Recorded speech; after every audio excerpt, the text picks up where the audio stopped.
Tatay Robin, na-stroke pala. Kalingap Rab, nag-alala.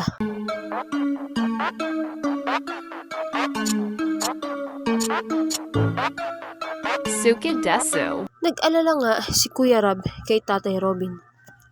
Bumalik nga si Kuya Rab sa bahay nila Tatay Robin. Bukod nga sa good news na dala-dala nila, ay meron nga ding bad news kay Tatay Robin. Nang tanungin ni Kuya Rab si Tatay Robin, ay hindi niya masagot ng maayos ang tanong nito dahil hindi niya pala alam ang nangyari sa kanya. Kaya sa asawa na lang ni Tatay Robin tinanong ni Kuya Rab. Bigla nga daw natumba at nangisay si Tatay Robin at tumirik ang mata. Nag-seizure si Tatay Robin, kaya nagulat talaga si Kuya Rab. Paggising nga daw ni Tatay Robin ay marami ng tao na nakapalibot sa kanya. At pagkatapos nun ay dinala na si Tatay Robin sa ospital. At nakauwi naman sila agad. Sinabi na stress lang daw ang dahilan, kaya nagganon si Tatay Robin. Okay naman na si Tatay Robin. Kailangan niya lang ay ingatan ang kanyang katawan. Balik tayo sa good news ni Kuya Rab.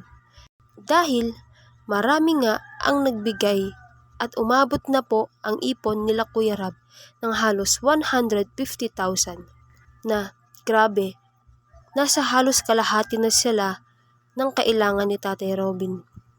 Kaya grabe talaga ang pasasalamat ni Tatay Robin dahil konti na lang at mababayaran na ni Tatay Robin ang kaniyang kailangan bayaran sa immigration. At syempre, makakabalik na ito sa India. At hindi lang si Tatay Robin ang excited dahil pati sila Kuya Rab. Dahil sasama sila Kuya Rab papunta doon sa India. At malayo pa lang ay pinag-iipunan na nila ito at sobrang excited na si Kuya Rab, sila Kuya Val na makapunta sa India kasama si Tatay Robin.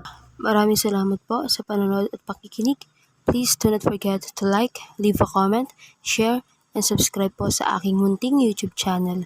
Maraming salamat po. God bless us all.